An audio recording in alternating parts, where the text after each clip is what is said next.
新疆位于中国的西北边陲，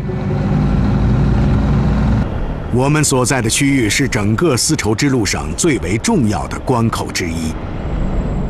这里是中国新疆的火焰山。在1991年修路期间，筑路工人在这里有了令世人惊奇的发现。人们在山谷中发现了30个洞穴，穴口宽1.5米，长2米，洞穴的分布错落有致。这些都是古代居住者的墓穴，年代可以追溯到2500年前。让我们再去看看墓穴里面是什么情况。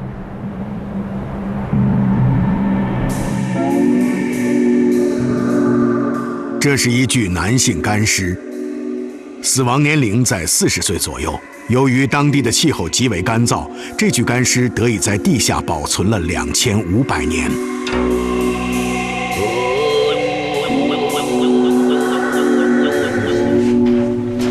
然而，奇迹并没有到此结束。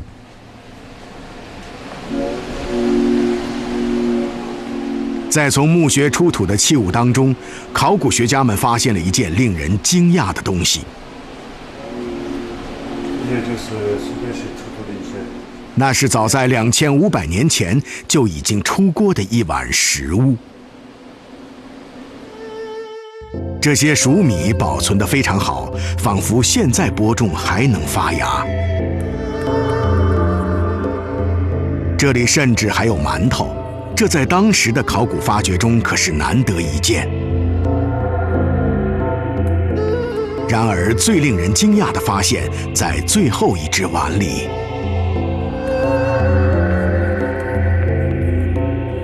这碗食物又细又长，制作原料是小麦和熟米。这是目前出土的文物里发现的最古老的面条。这种长面条是沿着丝绸之路，也就是我们现在所说的面条之路，从中亚地区向东传入中国境内。要我说，如果这件文物真的是面条的话，那就是出现在2000年前的面条始祖了。最早食用面条的人是谁呢？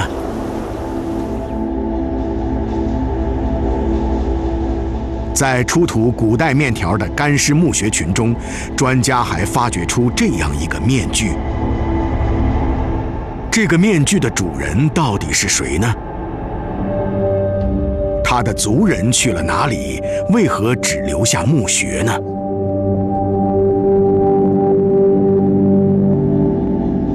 他们为什么会制作这种鼻子高高凸起的奇怪面具呢？通过 DNA 鉴定，学者们发现了令人震惊的事实真相。这种大鼻子让我们可以想到，这小河墓地呢，它的人种。从体质人学家在现场观察是这个原始的欧罗巴人种，现在 DNA 的测定还正在做。事实上，大约在5000年以前，曾经有大批人从西方迁居到中亚地区。他们是高加索的游牧民，四处闯荡寻找草场。他们一路跋涉来到新疆地区，并继续过着牧马放羊的游牧生活。光阴荏苒，游牧民开始定居垦地。然而，在如此贫瘠的土地上，怎样才能让农作物丰收呢？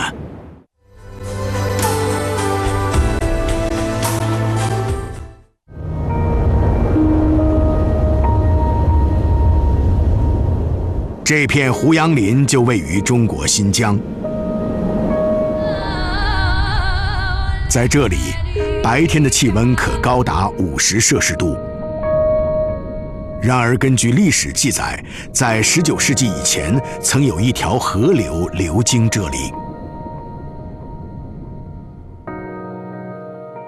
对于5000年前那些居无定所的高加索游牧民来说，水草丰美的新疆地区是定居下来的绝佳地方。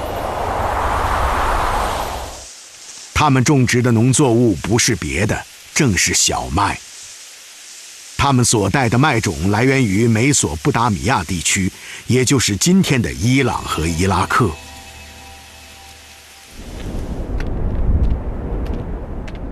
我们再回到火焰山腹地的苏贝西遗址看一看。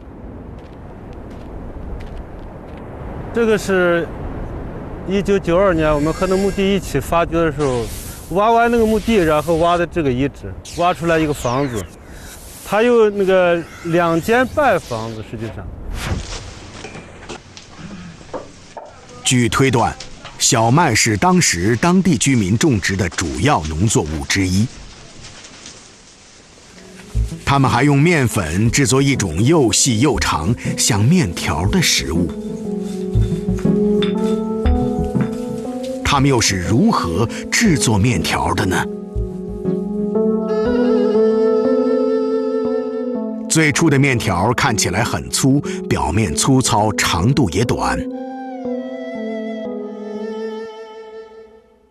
如果真的非要把这种东西叫做面条的话，我想它应该是用双手这样搓出来的，因为通过2个手掌的搓动，你很容易就能制作出这种外形粗短的面条。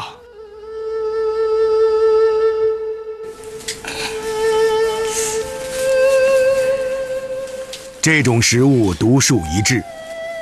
制作这种像线一样的古代面条，除了双手，你不需要使用任何工具。原居于伊朗高原的塔吉克人也随着东迁来到新疆地区，他们至今仍然生活在这里。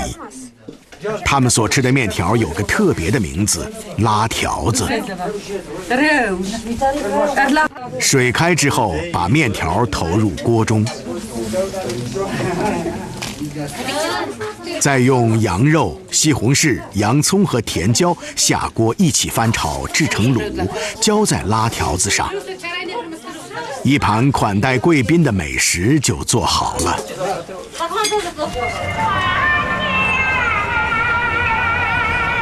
中国是面条工艺最发达的国家，就让我们回到800年前的宋朝都城开封府，也就是今天的河南开封。当时开封的人口有130万，而那时的伦敦却只有10万人口。由于贸易发达，人口众多，这座城市自然就出现了大大小小的餐馆。其中最受人们喜爱的食物就是面条。随着城市的继续发展，越来越多的人涌入到这里，而在餐饮文化中，面条就是早期快餐食品的典型代表。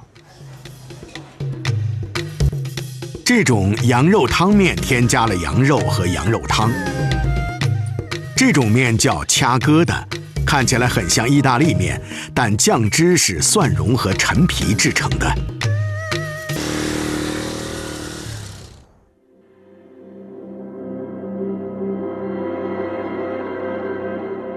甘肃是通往丝绸之路的大门，这是1500年前一位贵族的地下墓穴。墓穴的墙壁上绘满了表现丝绸之路生活的图画，从中我们可以了解到桑树叶是如何变成丝的。还有一幅图画，清楚地描述了1500年前人们所吃的一些食物，包括烤羊肉串，还有盛在大铜锅里的汤。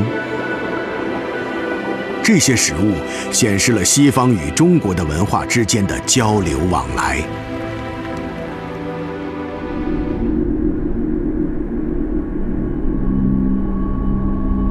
事实上，这是2500年前的一处墓葬群。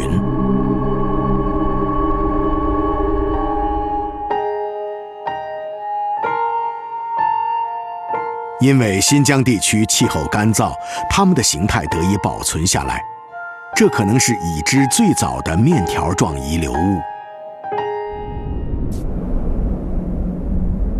那么，在这片如此干旱的地区，最早开始制作面条的是些什么人呢？当地有许多人类居住的遗迹，其中一些年代可以追溯到几千年前。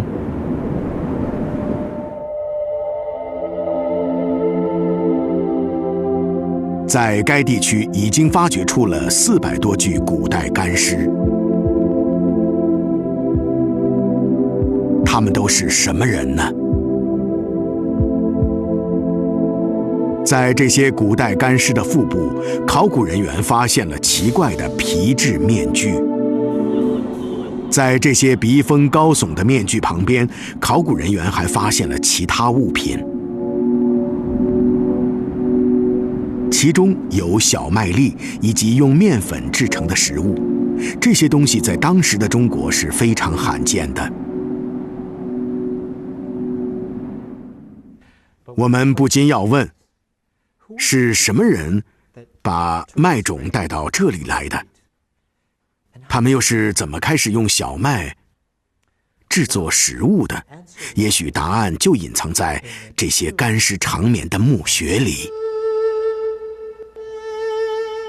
这是从其中一个墓穴里挖掘出来的曹篓。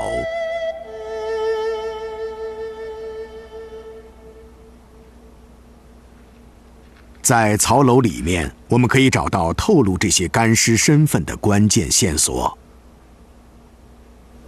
就小河人每个人都必备的一种食具，它有大有小，就相当于我们现在吃饭的碗、喝水的杯子一样。我们从一些残破的曹篓里呢，发现了这些物质，它里面呢有那种大一点的颗粒，还有一些小的小麦粒。这些神秘的小麦粒被送到世界知名的考古学兼植物学家佐藤洋一郎那里进行 DNA 测定，以查明它们的来源。检测结果揭示了一个有趣的事实：这些小麦粒并非来自中国新疆。那么，这些在曹篓中发现的麦粒到底源自何处呢？这些小麦粒，根据我目前的研究，很可能来自里海以南地区，也就是说，是那个地方的人把小麦种带到了东方，带到了亚洲。小麦是如何来到中国的呢？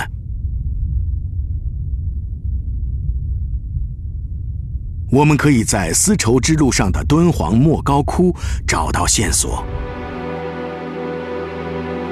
这位汉朝使节就是张骞。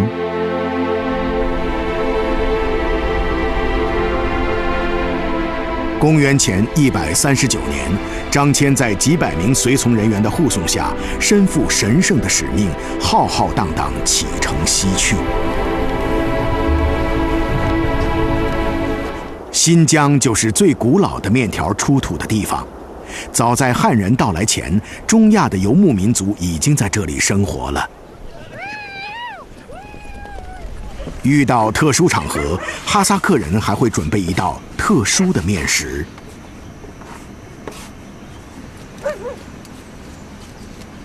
他们先把生面团压成薄薄的圆片，乍看起来，这和制作馕的方法非常相似。但实际上，他们正在制作的这种别具特色的食物属于面条的一类。在中亚游牧民族的厨房里，从来都不会缺少面包和面条。锅里面煮的是羊肉，剩下的肉汤用来煮面条。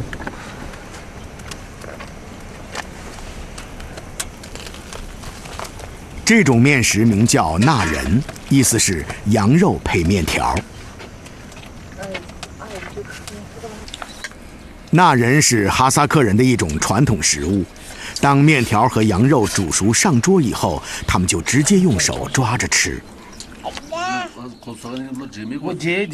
面条里面不加任何汤水。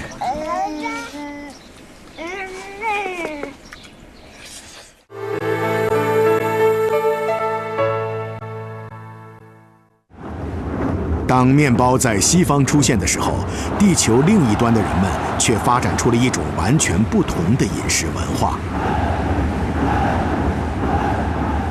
他们就是中国汉朝人。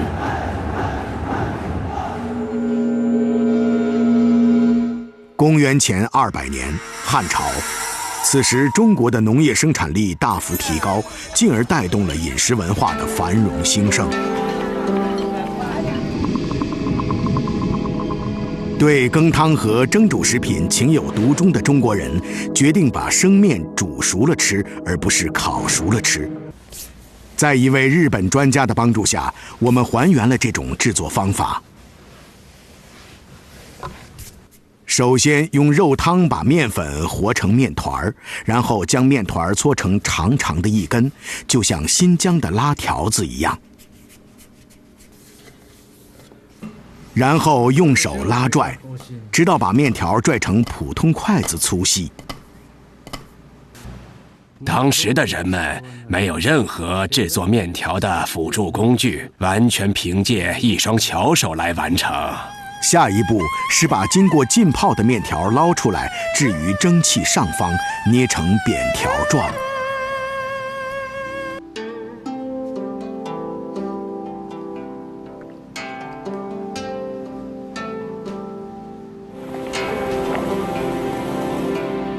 然后把鸡汤浇在煮熟的面条上。这就是中国中原地区最早的面条，属于汤面一类。小麦被磨成面粉以后，人们餐桌上就出现了面包。但人类并不满足于此，而是继续运用这种谷物，开发更柔软、更美味的食品，于是就有了各式各样的面条。河南省是中国最大的小麦产区。广阔的平原和四季分明的气候非常适合种植小麦。小麦是非常重要的谷物，它养育着15亿中国人。傍晚时分，天空下起了绵绵细雨。即便这样，这对夫妇仍手脚不停，忙着收割小麦。在中国农民眼里，小麦是极为重要的农作物。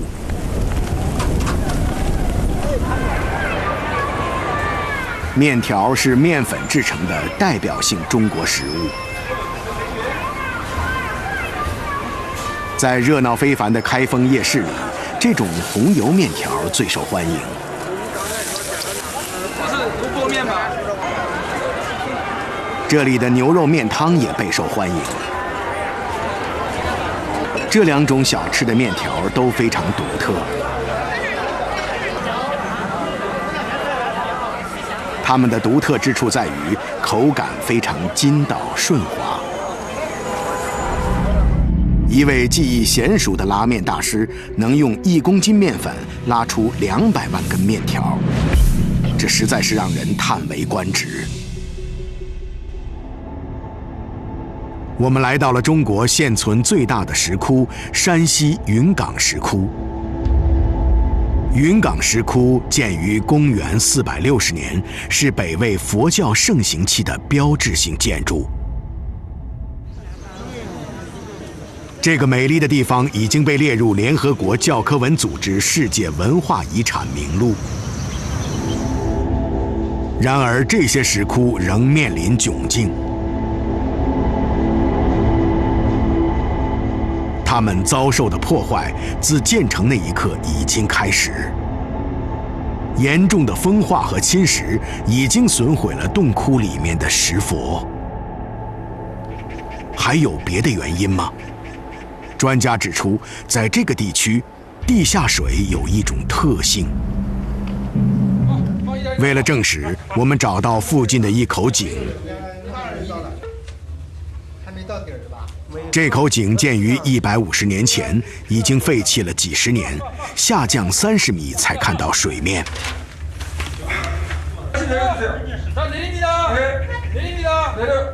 为了采集到水样，我们还要到更深的地方去。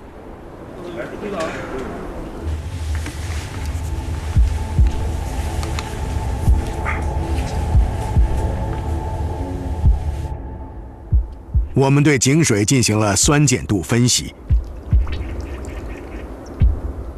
结果表明，我们从井中取到的水样偏向碱性。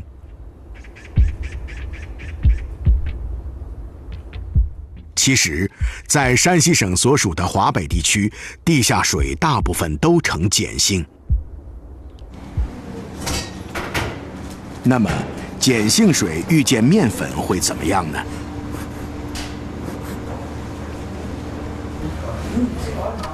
为此，我们将普通水和成的面团与碱性水和成的面团进行弹性比较。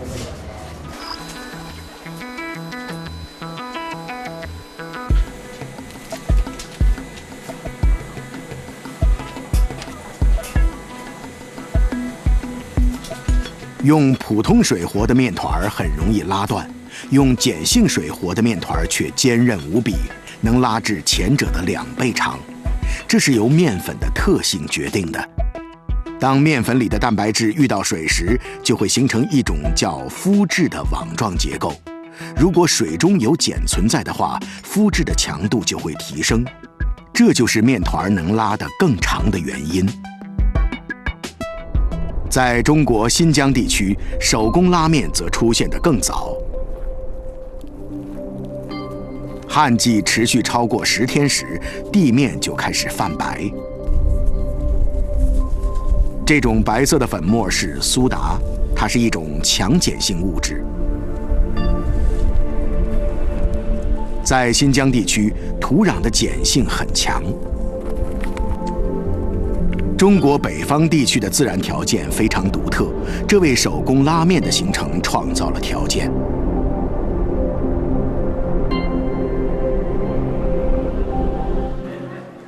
诀窍就在于和面团。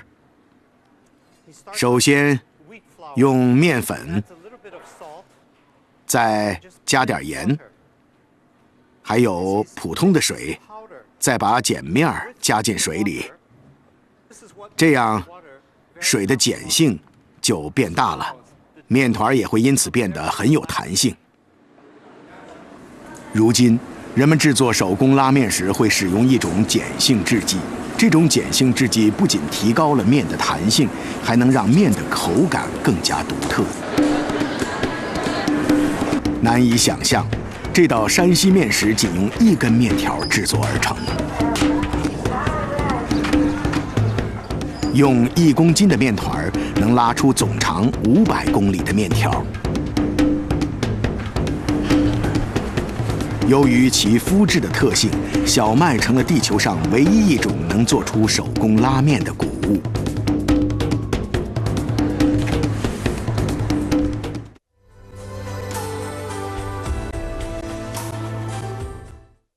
在云南傣族人的生活里，龙舟赛是项独特的传统活动。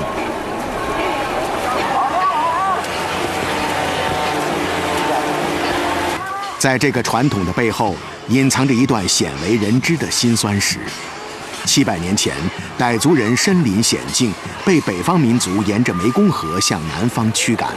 相传，傣族人那次可怕的大逃亡，就是这种龙舟赛活动的起源。当时成功逃脱的大部分傣族人，最后都定居在泰国。同时，他们把米粉也带到了泰国，这似乎再自然不过。其实，这也是米粉传到东南亚各地的诸多线路之一。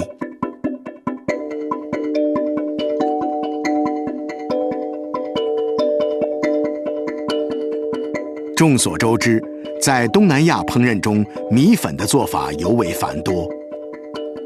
在稻米文化与中国面条文化的相互交融下，亚洲的面条之路堪称圆满。傣族村庄正在庆祝一个盛大的节日。傍晚时分，村里的女人们穿上新装，抬着装满米粉的竹筐，一路兴高采烈。今天，他们要在一座刚刚落成的寺庙里举行祭祀仪式，正如几百年前那样，他们向佛祖供奉米粉，以表虔诚。节日在盛大的宴会中结束。在节日的盛宴上，面条向来都是餐桌上一道不可或缺的美食。同时，面条还是一种集体食品，人们一起做，一起吃。难以想象，一碗小小的面条竟蕴含着深厚的亚洲精神。